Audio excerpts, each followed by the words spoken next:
Strange things began to happen in the quiet hills of Eke Village. People woke each morning with tired bones and heavy eyes, as if they had worked through the night. Strong young men who were known for lifting pestles like feathers could barely carry water from the stream. Women who once sang at the grinding stone now yawned through the day. No one understood why, until whispers began to circle like harmattan dust. Mama Azinwa's garden always looked freshly weeded, even before the sun rose. She was an old woman, small in body but sharp in tongue, who lived alone at the far end of the village. Her shamba lay beside the forest path, and people said she could make cassava grow faster than any rain. But her eyes, one bright like firelight, one dull like old ash, made even brave hunters step aside when she passed. How Mama Azinwa learned the dark craft. Many years before the fear, Mama Azinwa had been Azinwa the Beautiful, daughter of a potmaker and wife to a proud farmer. Her laughter once filled the air at every market day, but sorrow visited her house early. Her husband fell ill during the yam harvest and never rose again. The elders took her farmland. Her husband's brothers claimed her pots, and loneliness became her only companion. In her grief, she began to wander into the forest at dusk, speaking to the wind as if to a friend. There she met an old hermit woman who lived near the roots of a giant iroko tree. Some say the hermit taught her the language of leaves, the one used by healers and diviners. At first, Azinwa used it for good, to heal fevers, to chase snakes from yam mounds, to bless expectant mothers. But when people mocked her for being alone, anger grew in her heart like weeds in wet season. It was said that bitterness opened her ears to whispers she should not have heard. She began to twist the healing songs she had learned, mixing them with envy and pain. That was when the change began. Her voice grew harsh, her eyes different in color, and she started to keep strange hours. From that time, she was no longer called Azinwa the Beautiful, but Mama Azinwa, a name spoken half in respect, half in fear. The Nights of Enchantment. Soon the villagers noticed the strange happenings. At night, the moon would rise full and clear, yet no one could sleep. Later, they discovered that Mama Azinwa walked in those hours, moving silently between the houses. Under her shadow, young men and women would rise from their beds, eyes half closed, and follow her path toward her farm. There till dawn, they toiled in silence, hoeing, planting, watering, as if caught in a dream. When morning came, she would be resting beside her well-kept garden, while those same youths stumbled home, weak and trembling, unable to lift even a broom. Whenever anyone angered her, strange weather followed. If a neighbor refused to lend her firewood, a dark cloud would form only above that person's farm. Rain would pour for hours on one field while the next stayed dry. People began to whisper, "Do not cross Mama Azinwa. Her tongue is the tail of the thunder."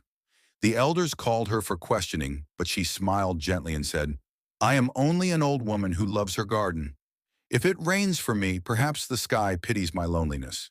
Her words were sweet, yet the fear of her grew stronger. The breaking of the spell. One planting season, the strange fatigue spread through the whole village. Children fell asleep beside their meals, men forgot to go hunting, and women stopped weaving. Even the chief's son woke one morning with blistered hands, though he had not lifted a hoe. Then the elders met under the udala tree to seek counsel. Old Papa Naji spoke, his voice heavy with wisdom. "Evil is like a fire left smoldering in the yam field. If we do not cover it with earth, it will burn again." So before dawn, the men gathered with torches and the women with drums. They walked to Mama Ezinwa's hut. When she saw the crowd, she did not beg nor shout. She only looked at them, sighed, and said, "If you drive me away, who will teach your children the songs of the night?" But no one answered. They led her to the edge of the forest and told her never to return.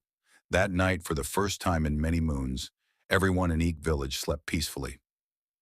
The years of silence and renewal. Though she was gone, the forest around the village stayed eerily quiet.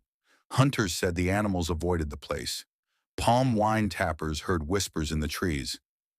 Fear still lingered. Then Papa Naji gathered the people again and said, "Evil does not die by shouting. Peace must be planted where fear once grew." At dawn they went to the forest, not with anger but with hope. The priestess of Inzu River came with white clay and palm leaves. The men brought hoes and water. The women carried seedlings. They found Mama Ezenwa's hut empty, her farm overgrown. The priestess said softly, "Let this place become a garden of life." Each villager planted a coconut tree and whispered, "Let peace return." Seasons passed. The trees grew tall, birds nested, and travelers rested in their shade. The villagers named the place Oke Udo, the corner of peace. During the New Yam Festival, they came there to remember the story and to teach their children. The lesson of Mama Ezenwa parents would say to their sons and daughters, "Remember Mama Ezenwa.